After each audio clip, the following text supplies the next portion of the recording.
Apple park, যেটি পৃথিবীর সবচেয়ে বড় অফিস স্পেস।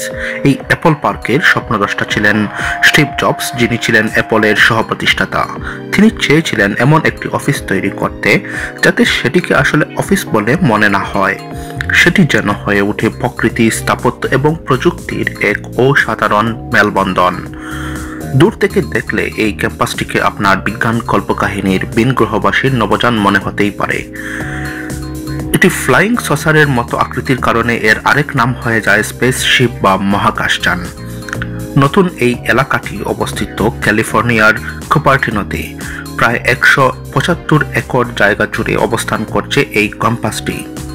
গোলাকার এবং চারতলা এই ভবনটির চারিদিকে রয়েছে সবুজের ছোঁয়া। 2006 সালে অ্যাপলের সাবেক সিইও স্টিভ জবসের কাছ থেকে নতুন ক্যাম্পাসের ঘোষণা আসে। 2009 সালে এই প্রকল্পের দায়িত্ব দেয়া হয় বিশ্ববিখ্যাত স্থপতি নরম্যান ফস্টারকে। British firm Foster and partner প্রতিষ্ঠানের চেয়ারম্যান তিনি। তাদের আগের প্রকল্পগুলো হচ্ছে চোখ দাদানো, এর মধ্যে অন্যতম হচ্ছে Wembley stadium, Canary Wharf underground station, Stansted airport, লন্ডনের মিলেনিয়াম সেতু এবং এইচএসবিসি হেডকোয়ার্টারের মতো দৃষ্টিনন্দন স্থাপনা। নতুন এই কার্যালয়কে অ্যাপল কর্মীরা বলছেন সৃষ্টিশীলতা এবং পারস্পরিক সহযোগিতার মিলন কেন্দ্র। স্টিভ জবসের ইচ্ছানুসারে এই পার্কের নকশা করা হয়েছে স্পেসশিপের মতো করে। তার স্বপ্নের এই প্রকল্পের নির্মাণ কাজ শুরু হয় 2013 সালের শেষ দিকে এবং 2017 সালের এপ্রিল মাসে আনুষ্ঠানিকভাবে এই ক্যাম্পাস উদ্বোধন করে অ্যাপল। এর অফিস স্পেস প্রায় 28 লাখ বর্গফুট বা 2,60,000 বর্গমিটার, ব্যাসার্ধ প্রায় 1 মাইল। কি দিয়ে তৈরি হয়েছে বিশাল এই স্থাপনা, তা আপনার মনে প্রশ্ন আসতেই পারে। সাধারণত এর দেয়াল তৈরি করা হয়েছে শুধুমাত্র কাঁচ দিয়ে। এর ভেতরের যে পার্টিশন, সেখানে ব্যবহারও করা হয়েছে শুধুমাত্র কাঁচ। প্রকৌশল কর্মীরা জানিয়েছেন এটি নাকি বিশ্বের বৃহত্তম বাঁকানো কাচের কাঠামো। তবে এর কিছু অসুবিধার কথাও জানিয়েছেন প্রতিষ্ঠানটির কর্মীরা। কাছের দেয়াল এমনভাবে রয়েছে, অনেক সময় হাঁটতে গিয়ে সেখানে কোনো দেয়ালের অস্তিত্ব আছে কিনা তা বোঝা যায় না। অ্যাপলের সহপ্রতিষ্ঠাতা স্টিভ জবসের নামানুসারে এখানে তৈরি করা হয়েছে একটি অডিটোরিয়াম এবং তার নাম দেওয়া হয়েছে স্টিভ জবস থিয়েটার। সিলিন্ডার শেপের এই অডিটোরিয়ামে প্রায় 1000 লোকের আসন রয়েছে। আসনগুলো চামড়ার তৈরি। প্রতিটি আসন তৈরি করতে খরচ হয়েছে বাংলাদেশি মুদ্রায় প্রায় 12 লাখ টাকা।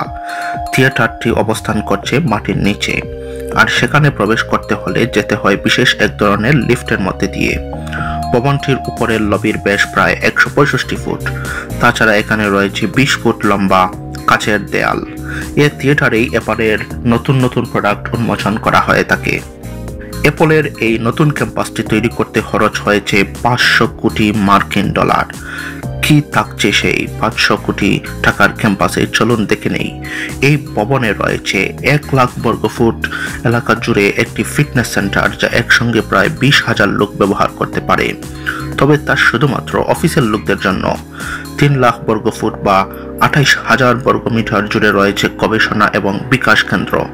কর্মীদের হাঁটা চলার জন্য রয়েছে প্রায় 2 মাইল এলাকা জুড়ে রাস্তা। 83,000 বর্গফুটের মিটিং স্পেস। এছাড়াও রয়েছে 11,000 গাড়ি একসঙ্গে পার্ক করার জন্য স্মার্ট পার্কিং লাউঞ্জ। নিশ্চিতভাবেই রয়েছে শতভাগ নবায়নযোগ্য বিদ্যুতের ব্যবহার। এখানে রয়েছে 7টি ক্যাফে। সব থেকে বড় যে ক্যাফে, সেটাতে একসঙ্গে 3,000 লোক নাস্তা করতে পারে। দুপুরের খাবার খাওয়ার জন্য রয়েছে ক্যান্টিন। 15,000 লোক যাতে দুপুরের খাবার একসঙ্গে খেতে পারে, সেজন্য এটি বিশেষভাবে ডিজাইন করা হয়েছে এবং এখানে রয়েছে পরিবেশ বান্ধব 500টি টেবিলের ব্যবস্থা। বিশাল এই ভবনের ফিটিংসের কাজ করা হয়েছে আইফোনের হার্ডওয়্যারের নকশাগুলোর সঙ্গে মিল রেখে। অ্যাপলের নতুন ভবনের বাথরুম থেকে লিফট, সব জায়গায় ব্যবহার করা হয়েছে অ্যাপলের তৈরি বিভিন্ন ল্যান্ডমার্ক হার্ডওয়্যারের নকশা। এমনকি এলিভেটরের বাটনগুলো তৈরি করা হয়েছে আইফোনের হোম বাটনের মতো করে। অ্যাপলের পুরো ক্যাম্পাস জুড়ে রয়েছে প্রায় 80 ভাগ সবুজের ছোঁয়া। লাগানো হয়েছে প্রায় 9,000 গাছ। এর জন্য সাহায্য নেওয়া হয়েছে স্ট্যানফোর্ড ইউনিভার্সিটির। প্রধান ভবনের মাঝখানে মূল বাগান জুড়ে করা হয়েছে বিভিন্ন জাতের আপেল গাছ। পাশাপাশি রয়েছে খেজুর এবং জলপাই গাছের বাগানও। মাঝখানের এই বাগানে রয়েছে বিশাল একটি পুকুর। অ্যাপলের এই ক্যাম্পাসটি পরিদর্শন করতে চায় এমন মানুষ অনেক রয়েছে, কিন্তু এই ক্যাম্পাসটি সবার জন্য উন্মুক্ত নয়। তাই বলে পরিদর্শকদের একেবারে হতাশও করতে চায় না প্রতিষ্ঠানটি। সাধারণত মানুষদের জন্য রয়েছে একটি ভিজিটর সেন্টার, পুরোটা স্বচ্ছ কাঁচ দিয়ে ঘেরা। সেখানে পাওয়া যায় অ্যাপলের বিভিন্ন পণ্য এবং টি শার্ট। ছবি তোলার জন্য রয়েছে প্রাকৃতিক দৃশ্য। ভিজিটর সেন্টার থেকে সাধারণত দর্শনার্থীদের পুরো ক্যাম্পাস দেখার জন্য রুফটপ ভিউইং এর স্পেসের ব্যবস্থা রয়েছে, যেখান থেকে দর্শনার্থীরা পুরো অ্যাপল ক্যাম্পাসের বার্ডস আই ভিউ দেখতে পারেন। নিরাপত্তার বিষয়টিকে অ্যাপল খুবই গুরুত্ব সহকারে আগেও নিয়েছে এবং ভবিষ্যতেও নেবে।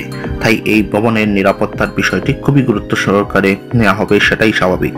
নিত্য নতুন ধারণা, আইডিয়া, পণ্য এখানে থাকবে, তাই এর নিরাপত্তাও হবে একেবারে নিশ্চিত।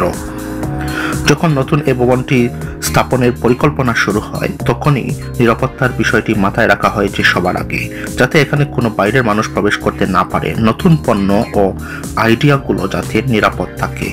নতুন এই ভবনে শুধু এখানকার কর্মীরাই প্রবেশাধিকার রাখেন, তবে সবার সব জায়গায় প্রবেশের অধিকারও নেই। প্রতিটি কর্মীকে তার নির্দিষ্ট এলাকা ভাগ করে দেওয়া হয়েছে। সেই এরিয়ার বাইরে তিনি অন্য এলাকায় প্রবেশ করতে পারবেন না কর্তৃপক্ষের অনুমতি ছাড়া।